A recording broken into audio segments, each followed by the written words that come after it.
viendo qué ocurre con las leyes de Newton en sistemas de referencia no inerciales. Después de hacer una descripción y ver un ejemplo, ahora viene el momento de tratar el tema puro y duro. Entonces, las condiciones. Tenemos dos sistemas de referencia.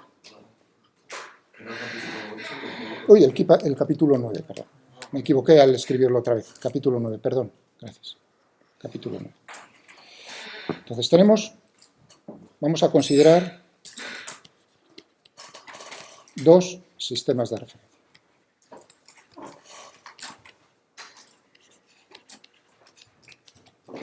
En principio, ahora no lo necesitaré inmediatamente, hasta que no coja las leyes pero posteriormente uno de ellos será inercial, es decir, van a valer las leyes de Newton, y en el otro pues veremos a ver qué es lo que ocurre.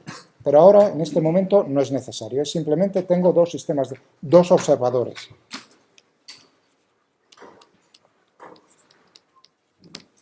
¿De acuerdo? Entonces, cada uno de esos sistemas de referencia pues tendremos un origen espacial, tendremos unos ejes, voy a utilizar coordenadas cartesianas, unos ejes cartesianos, y tendremos, cada uno en principio tiene un cronómetro.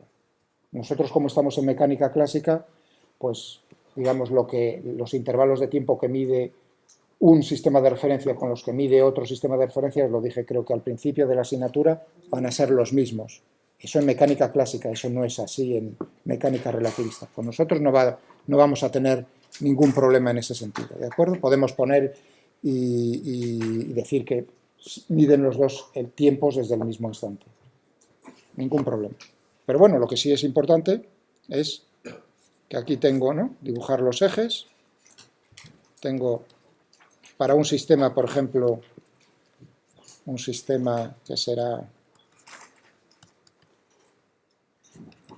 X y Z O, con el origen, y luego tendré otro, vamos a dibujarlo de otro color,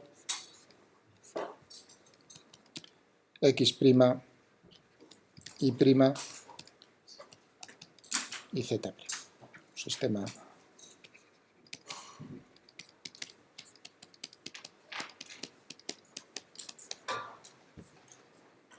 tenemos estos dos. Y naturalmente tendremos pues un cuerpo que queremos ver qué es lo que está pasando con él, que se está moviendo en el espacio. Entonces ahora es donde viene lo interesante. Yo puedo dibujar una trayectoria, se está moviendo, pero realmente ahí ya no estaría jugando del todo limpio con vosotros. ¿Por qué?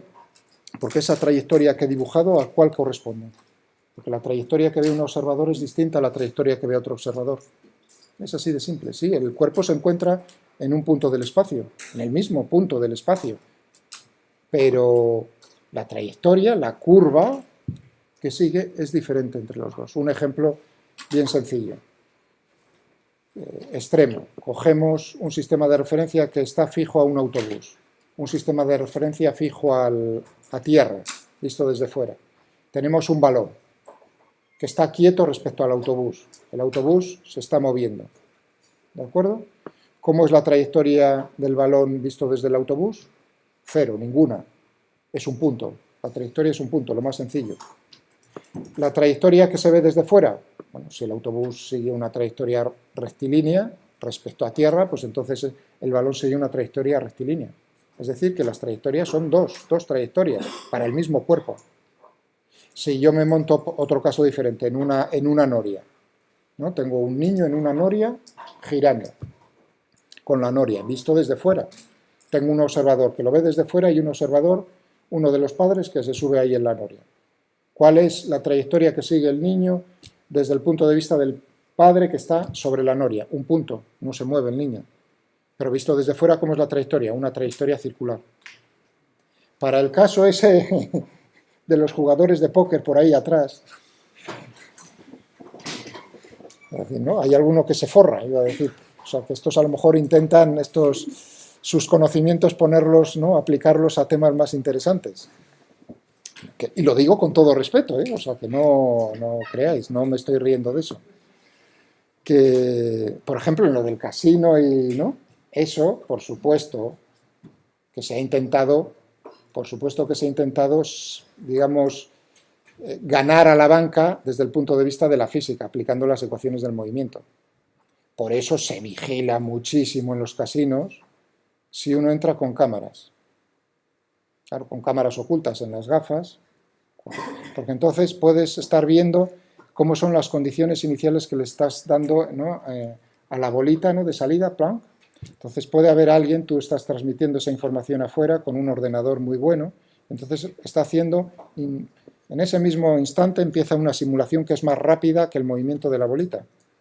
Y luego le transmite, o sea, antes justo, tiene que ser muy rápido, porque te dejan todavía unos segundos hacer las apuestas, ¿no? ¿Quién da? ¿Cómo se dice la frase esa? Que no va más, eso, no va más. Entonces, en ese momento no puedes hacer, pero te ha dado tiempo a hacer la simulación y un análisis estadístico, porque claro, el problema es complicado. Entonces te dice, hay una probabilidad mayor que caiga en tal, tal, tal, tal. Entonces es en ese momento cuando tienes que ponerlo rápidamente antes de que te cierren. O sea, que eso por supuesto que, y a más de uno le han pillado con esas cosas, iba a decir. O sea, que no está haciendo trampas desde el punto de vista que ponga contrapesos o cosas de esas, ¿no?, que manipule el mecanismo, sino simplemente lo está simulando desde fuera. Bueno, en ese caso, que me estaba acordando, ¿cómo es la trayectoria? Fijaos que tenemos una, ¿no?, tenemos ahí, le damos a la bolita en el casino y le hacemos girar, o sea, le da, y la mesa está girando, ¿no? Bueno, desde ese punto de vista hay rozamiento, pero bueno, en ambos casos lo que estamos viendo son dos trayectorias circulares. Lo que pasa es que en un caso está girando con una velocidad y en otro caso, visto desde dentro, con otra velocidad diferente, pero las trayectorias son circulares en ambos casos. Muy bien. Vale, pues las condiciones ya las tenemos puestas así.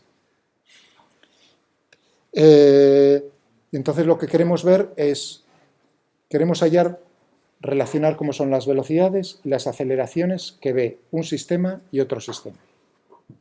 El vector de posición. Entonces necesitamos partir del vector de posición.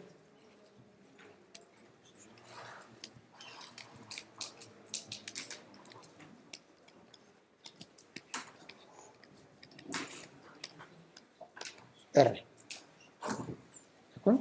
O sea que si yo tenía aquí uno y tengo aquí otro,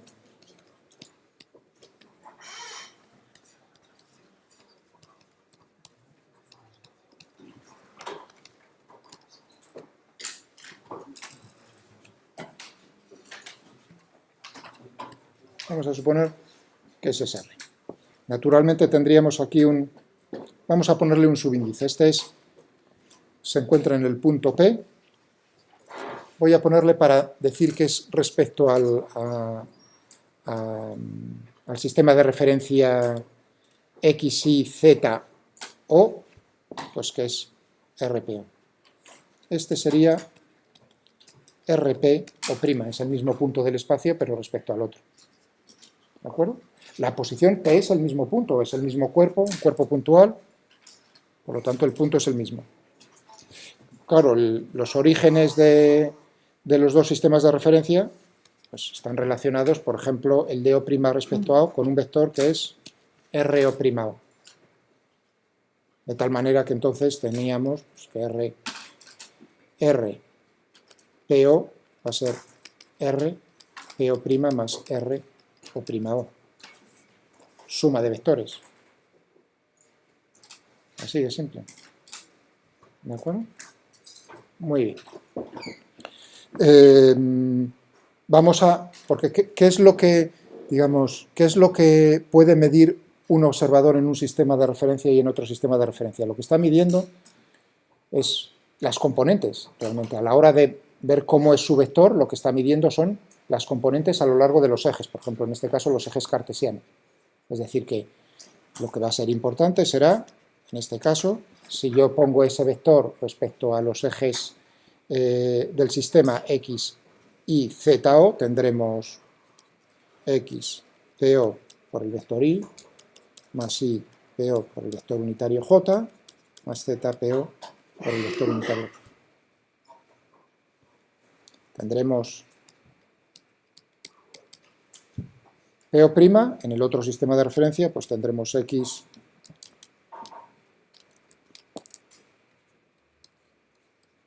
I', y P', J', los vectores unitarios I', J', K' corresponden al otro sistema de referencia. El vector RO', fijaos que lo estoy referenciando respecto al sistema X y Z, es decir, que podría ponerle como X O' por el vector unitario I, más I O' por el vector unitario J, más Z O' por el vector unitario K. Y voy a hacer uso de esto, tan simple como... ¿Cómo va a ser la velocidad que observa el sistema X y ZO? Pues va a ser la derivada del vector de posición. Tan simple como eso, ¿no? Muy bien. Ahora lo que voy a hacer es hacer uso de esta relación. Voy a poner, en vez de RPO, pues voy a poner cuánto es RPO' y RO'. Vale, voy a ponerlo en otra pantalla, porque ahora se alarga. Y si queréis, en vez de poner 3, voy a poner 2, da igual X, Y, y así me ahorro la de Z, ¿vale? No tengo que escribir tanto. Aunque esto se podría poner con una notación más comprimida, como veis, como podéis ver, comprobar en el tema 9, utilizando, en vez de IJK, pues utilizando vectores unitarios E sub I, donde I igual a 1, 2 y 3. Entonces, todo esto lo podría poner como un sumatorio, simplemente. Sumatorio desde I igual a 1 hasta n de las componentes que podría poner, por ejemplo, utilizar la letra Q sub I por E sub I. Esa es una notación que está muy bien. Lo que pasa es que a mí me sigue saliendo de manera más natural utilizar IJK, por eso lo sigo usando siempre, no sé por qué, siempre me he machacado así al escribirlo, pero es más conveniente, más comprimido de esta manera, eso es cierto. Bueno, entonces tenemos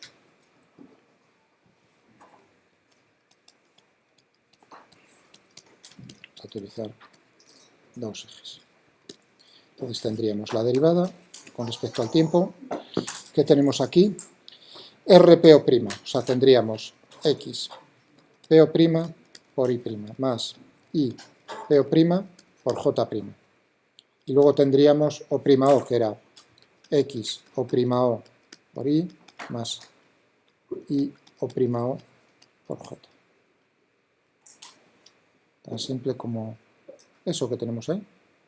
Bueno, y ahora lo que tengo que observar es ver cómo cambia en el tiempo. Es decir, aquí tengo productos, tendré para el primer término la derivada de X O' con respecto al tiempo por I', más la derivada de I', perdón, X PO' por la derivada de I',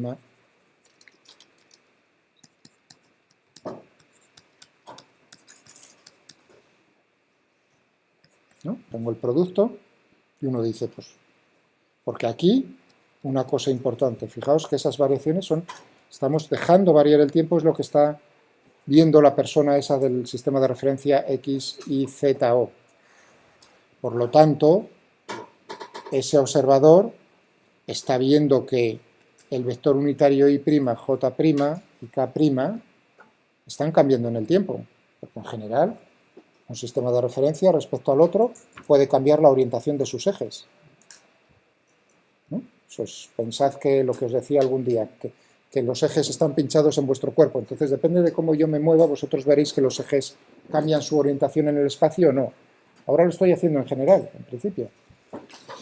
Bueno, entonces tendríamos aquí para el siguiente término la derivada de I PO' con respecto al tiempo por J' más la derivada más I PO' por la derivada de J' con respecto al tiempo. Esto para estos dos, por eso he quitado el Z, para no tenerlo tan largo. Más, ahora tengo la derivada de los otros dos. Tendré la derivada de X O' con respecto al tiempo por I, y ahora uno dice, Fijaos, uno diría, pues lo mismo que antes, x O' por la derivada de y con respecto al tiempo. Pero claro, el observador x y z o ve que cambian sus vectores unitarios, no. Por lo tanto, esto es 0, es decir, que lo puedo quitar. ¿Habéis entendido? Ahora viene un momento importante. Bien. Eso quiere decir que tendría como segundo término I O' respecto al tiempo por J. 6 términos que tengo. Así es. No hay... Esto para la velocidad. Muy bien. Y ahora aquí es donde vamos a distinguir ya los dos casos con los que nos vamos a poder enfrentar. El caso sencillo.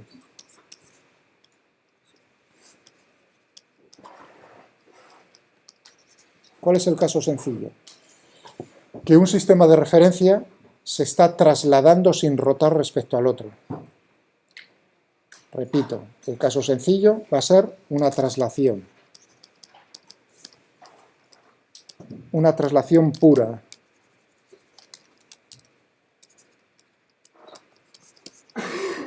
Eso quiere decir que cuando dibujaba yo aquí el O, X y Z y el otro,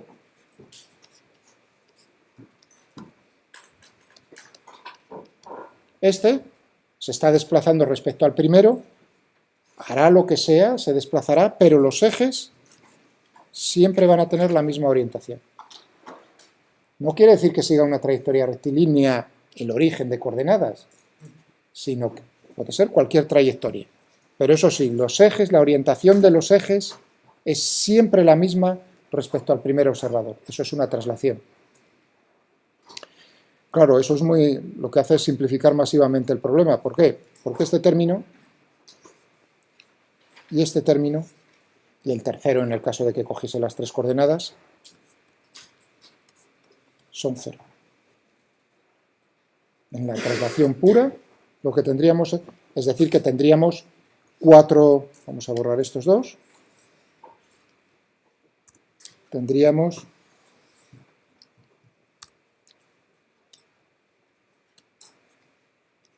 únicamente este, vamos a ponerlo aquí un poco más pegado, P'O,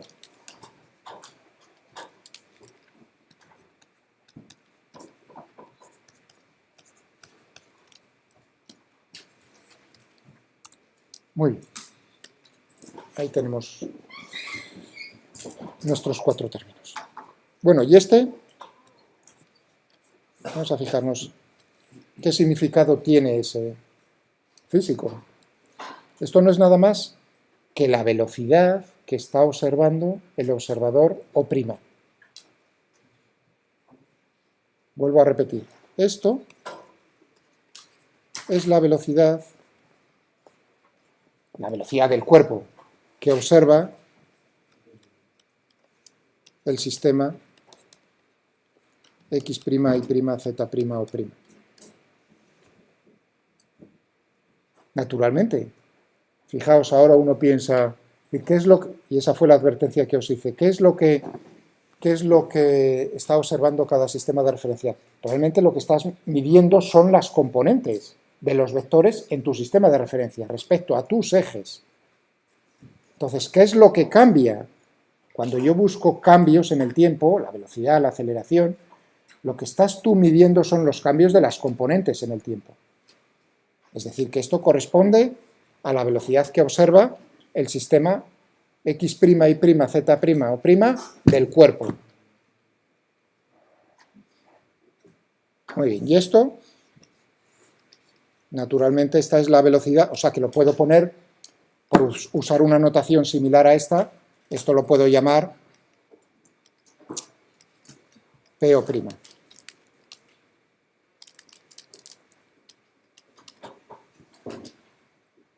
La velocidad P'O'.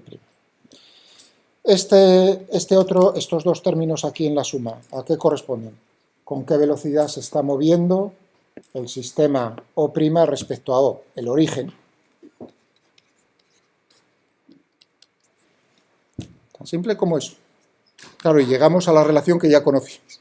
Por otro lado, que seguro que habéis usado de movimiento relativo, porque aquí lo que estoy es relacionando lo que está ocurriendo en dos sistemas de referencia, lo que os ven dos sistemas de referencia. La relación es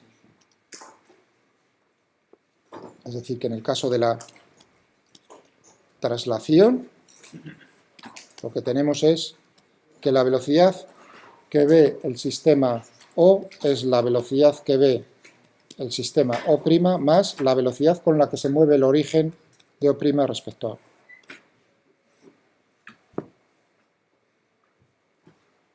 Así de... En algún momento ha habido aquí algo, esto se le llama la transformación de Galileo. Recibe un nombre. Esa en mecánica relativista no vale. Anda, y uno dice, o sea, digamos para pincharos, decir, ¿no? Para el cerebro, decir, anda, ¿y en qué momento uno cambiaría? Decir, ¿cómo es posible? Porque esta relación, ¿habéis visto? No he hecho ningún truco, no he hecho nada. Es bien sencillo, pero esto implicaría una cosa. Ahora poneos en el papel de Einstein en su momento, ¿no? Que es, eso quiere decir que yo puedo tener cuerpos con una velocidad superior a la velocidad de la luz en el vacío. Nada me lo impide. Esa relación implica eso. Claro, y ahora viene el momento de decir, uff, anda, pero eso choca con los experimentos que hemos hecho. No, ningún cuerpo se puede mover con una velocidad superior a la velocidad de la luz, en ese medio. Esta relación a la que he llegado rompe eso, claro.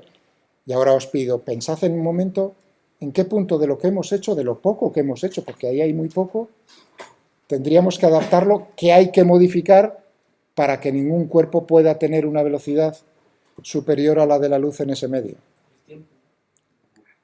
Ahí, fijaos, las variaciones con respecto al tiempo, la derivada con respecto... Los intervalos, eso significa que los intervalos... Es como dividir por el intervalo, ¿no? Son pequeños desplazamientos, el desplazamiento dividido por el tiempo, el intervalo de tiempo. Claro, pero ahí los tiempos que mide uno y otro son diferentes. Y es ahí donde se complica. Entonces pasa a ser la transformación de Galileo, hay que hacer otra transformación diferente, que es la transformación de Lorentz. Pero eso es la mecánica, que hay gente, por cierto, en lo de la mecánica clásica ahí hay variaciones, ¿eh? Hay gente que considera, de hecho en los libros de mecánica clásica, hay gente que considera la mecánica relativista como parte de la mecánica clásica. Y digamos, fuera de la mecánica clásica está la mecánica cuántica. O sea, que ahí hay puntos de vista. No os extrañe si alguna vez os encontráis a alguien, eso normalmente suelen ser físicos, ¿no? Que tratan eso. Yo no, yo considero la mecánica clásica por un lado, tal como lo estamos tratando con vosotros, la mecánica relativista y la mecánica cuántica fuera de, digamos, como dos partes que la mecánica, dos extremos que la mecánica clásica no es capaz de dar cuenta de ella. A velocidades muy grandes, por supuesto, a velocidades pequeñas comparadas con la velocidad de la luz, entonces la mecánica relativista lo que llega en el límite es a la mecánica clásica tal como la conocemos. Bueno, eso como comentario. ¿Os habéis dado cuenta? Perfecto. O sea, que había muy poco, es precisamente al dividir por el tiempo. Sigamos en lo nuestro. Bueno, esta es la relación en las velocidades, pero nosotros necesitamos, porque queremos aplicar la segunda ley de Newton en algún momento, llegar a las aceleraciones. Por desgracia nos aparecen las aceleraciones. ¿Qué tenemos que hacer? Otra derivada. Es decir, que tendremos que hacer la derivada con respecto al tiempo, es decir, la derivada segunda con respecto al tiempo dos veces.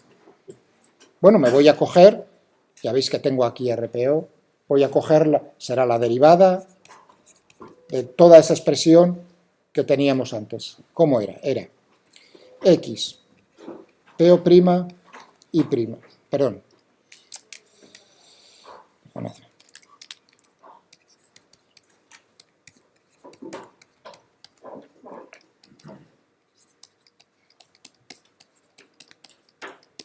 Más, ¿cómo eran los otros dos términos? La derivada de X O' con respecto al tiempo, por Y, más la derivada de Y O' con respecto al tiempo, por j. Eso es donde lo habíamos dejado. Ahora derivar esto con respecto al tiempo es otra vez más de lo mismo, pero ya vamos a ir un poco más deprisa. Aquí fijaos que tendría que derivar todo esto, sería la derivada del primero por el segundo sin derivar, más primero sin derivar por la derivada del segundo, pero estamos en el caso de la traslación, no cambia la orientación de los ejes en el tiempo, por lo tanto, 0. Es decir, que nos quedaría tan sencillo como la derivada segunda de xpo' con respecto al tiempo dos veces, por y' más la derivada segunda de ipo' con respecto al tiempo dos veces, por j', más la derivada segunda de xo' con respecto al tiempo dos veces, por i más la derivada segunda de io' con respecto al tiempo dos veces, por j. Vamos, hablando en cristiano, esto se puede poner, estos dos términos, como la aceleración que observa el sistema O', es decir, A, y estos dos términos es con qué aceleración se está moviendo un origen del sistema O' respecto a O. Es decir, que tendremos una relación similar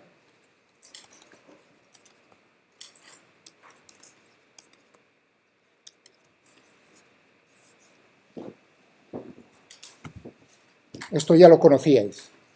O sea, esto es muy básico. Claro, uno pasa por eso básico y no se da cuenta, quizás porque se lo han dicho, bueno, pues son las velocidades, ¿no? ¿Cómo es la velocidad de un cuerpo, por ejemplo, en los casos, ¿no?, en el río, ¿no? Tiramos el río, tenemos un río y hay una persona en la orilla del río y otro en una barca, ¿no? Y quiere cruzar ese río y el agua tiene una velocidad y entonces uno dice, bueno, pues ¿cómo es la velocidad de la barca respecto a la orilla? Pues la velocidad de la barca respecto a la orilla será la velocidad de la barca respecto al agua más la velocidad del agua respecto a la orilla. Eso es lo que estoy utilizando aquí. Bueno, ahí, sin decir ni pío, estamos considerando que los ejes en los dos sistemas de referencia no cambian. Por desgracia, van a cambiar con nosotros porque lo hace más bonito, más difícil, pero lo hace más bonito. Pero ya sabéis en qué punto vamos a tener que tratarlo. Pero aún así no he terminado con esto, porque ahora viene el momento en el cual voy a decir el sistema de referencia O, X, Y, Z, O, es un sistema de referencia inercial. Lo digo yo. ¿Por qué? Porque he hecho experimentos y he comprobado que ahí valen las leyes de Newton.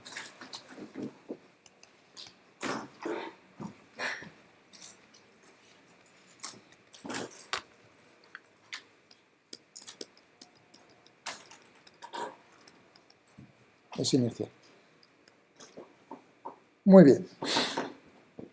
Entonces podemos aplicar, sabemos que es cierto, que la suma de las fuerzas reales, uno en este punto no tendría por qué decir, porque solo uno cuando le explica las fuerzas, todas tienen un origen, un causante. Hay alguien que está ejerciendo esa fuerza sobre mi cuerpo, sobre el cuerpo problema que estoy considerando. Por lo tanto, lo de reales, en ese momento uno ni se da cuenta, son las fuerzas que conoce, no hay... Pero bueno, ya podemos decir reales son, alguien las está haciendo. Reales. Va a ser igual a la masa por la aceleración. Como estoy considerando el cuerpo que está ocupando la posición P, pues tengo eso. Esto es cierto. Eso es equivalente. Decir que es inercial es equivalente a decir lo otro. Bueno, y entonces ahora uno dice, bueno, genial, estupendo. Entonces, ¿cómo será en el sistema de referencia no inercial?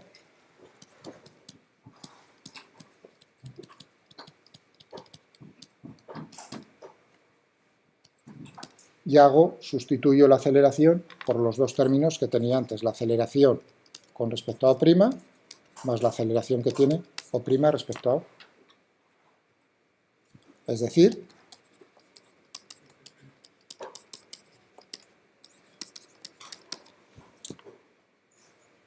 y ahora voy a decir, supongamos que esta aceleración es distinta de cero. ¿Se cumple la segunda ley de Newton en ese sistema de referencia? Es decir, la suma de las fuerzas es igual a la masa por la aceleración. Respuesta, no. Tenéis aquí, suma de las fuerzas, ¿es igual a esto? No. Fijaos que estoy sumando otro término. Es decir, la segunda ley de Newton no es válida en ese sistema de referencia. Ahora uno dice, bueno, pues, pero aún así yo quiero resolver el problema en ese sistema de referencia. ¿Qué es lo que tengo que hacer? Pasemos este término a la izquierda de la igualdad. Es decir, la fuerza neta, la suma de las fuerzas reales que se están ejerciendo sobre ese cuerpo. Más, voy a poner un más, porque como es suma de fuerzas, suma de vectores, suma vectorial, si ahora pongo un menos, hago un flaco favor desde ese punto de vista. ¿Entendéis? Por eso parece que es complicado, pero lo quiero hacer así. Más un vector que viene dado por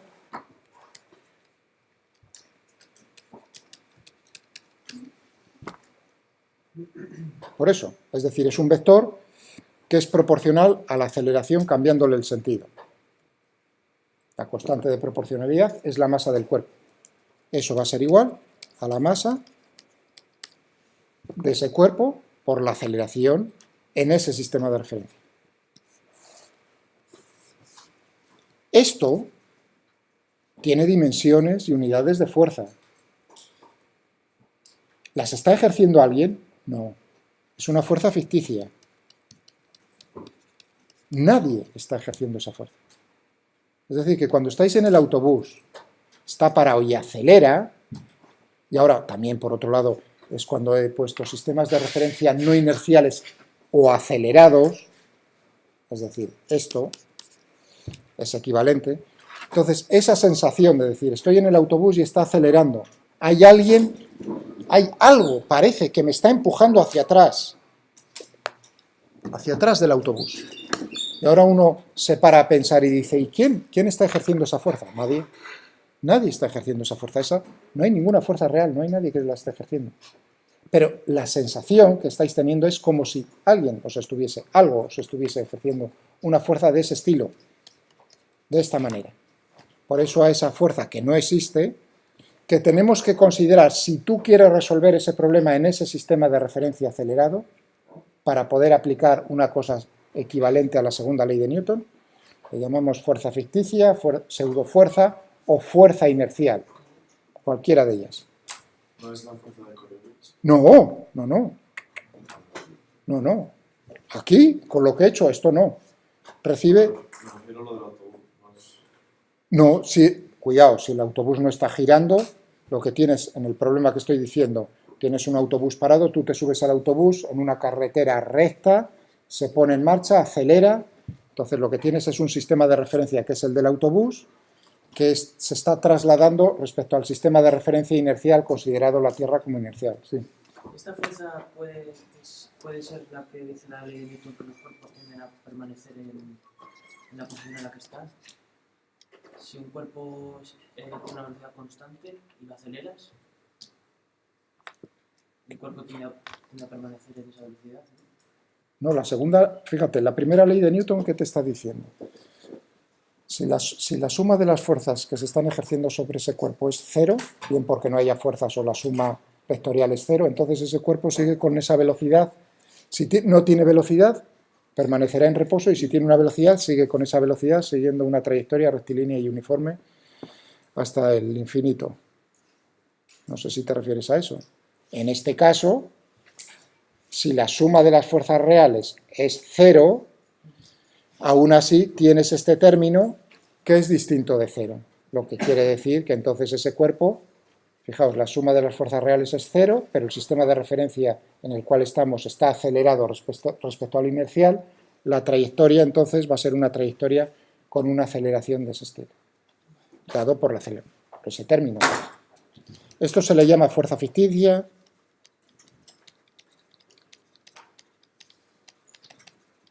pseudofuerza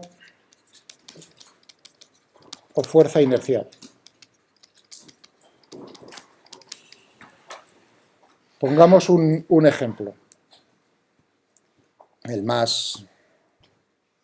O sea, que esto permite resolver muchos problemas de manera sencilla. Uno muy sencillito, que conocéis. el de la máquina de Atwood. Una polea. Una máquina de Atwood permite medir, digamos, experimentalmente mejor, por ejemplo, la aceleración de la gravedad. Tenemos una polea, tenemos una cuerda ideal, tenemos dos masas, M1, M2, bajo la acción de la gravedad. Y entonces, pues, queremos saber cómo se están moviendo los dos cuerpos. Bueno, si estamos nosotros haciéndolo en un sistema de referencia, ese es el problema que viene en los libros de primero o antes sencillos, ya sin decirlo, el observador es un observador inercial, es decir, que tú vas a aplicar la segunda ley de Newton, suma de fuerzas reales, cuáles son las fuerzas reales sobre cada cuerpo, el peso y la tensión de la cuerda, igual a la masa por la aceleración de cada uno de los dos cuerpos. Ningún problema, pero ahora lo que hacemos es meterlo eso en un ascensor. Entonces ese ascensor, ahora tendremos dos observadores, uno en el ascensor y otro fuera, desde tierra, considerado como inercial. Y ahora la pregunta es, quiero saber cómo se están moviendo los dos cuerpos respecto al ascensor. Podéis ir pensando, ya que es la hora, no quiero perder más tiempo, vamos, no quiero que aquí bloquearos. Podéis pensar ya en este problema y en otro que os voy a... O sea que os estoy obligando ahora a resolver el problema desde el punto de vista del sistema de referencia no inercial. Tiene muchas ventajas. Podéis intentarlo para daros cuenta, podéis intentarlo primero casi mejor como antes, visto desde fuera. Intentadlo primero cómo es el movimiento de los dos cuerpos visto por una persona desde tierra que es inercial. A ver si sois capaces. Es el mismo problema, pero ahora la polea tiene una... Por supuesto, el dato es la aceleración, vamos a ponerlo aceleración A mayúscula, la aceleración que tiene el ascensor respecto a tierra. Eso es un dato del problema. Nos dicen cuánto es M1, M2, nos dicen cuánto es G, nos dicen todo eso. Intentad resolverlo. Apostaría que os vais a equivocar. Entonces, ahí es cuando viene y uno dice, y ese es el momento en el que os vais a equivocar, la gran mayor parte de vosotros, la mayoría de vosotros. Ahí es donde uno se da cuenta precisamente de la ventaja que va a ser el resolverlo dentro del ascensor. Uno que es similar a este es, tengo una mesa horizontal, tengo una cuña, la cuña, me están diciendo cuál es la masa de la cuña, datos, masa de la cuña, el ángulo que forma la cuña con respecto al horizontal, está actuando la gravedad. Por simplicidad, que no tenga rozamiento la cuña con la mesa horizontal, pongo un bloque sobre la cuña. Me dicen también cuál es la masa de ese bloque, me dicen que tampoco hay rozamiento entre la cuña y el bloque. Ese es el instante inicial. ¿De acuerdo? Por ejemplo, están los dos en reposo. Y ahora vengo yo por aquí detrás y ejerzo una fuerza. Esta fuerza horizontal es conocida, es un dato del problema. Es decir, datos del problema es, sabemos todo de la cuña, no hay rozamientos, sabemos cuál es la masa del bloque, la gravedad, todo eso lo conocemos. Y que inicialmente pues está todo quieto, lo coloco con las manos y empujo, suelto el bloque. Quiero saber cómo se mueve cada uno de los dos. En particular quiero saber cuál es la aceleración del bloque respecto a la cuña, por ejemplo. Es un problema similar. Entonces aquí va a haber dos puntos de vista, uno desde fuera, inercial, y otro, si me monto sobre el bloque y quiero ver cómo se mueve el bloque respecto a la cuña. Bueno, intentad esos dos, son problemas de primero, son problemas sencillos. Son problemas sencillos, ¿sí? De primero, pero bueno, no está mal para que cojáis un poco de impulso.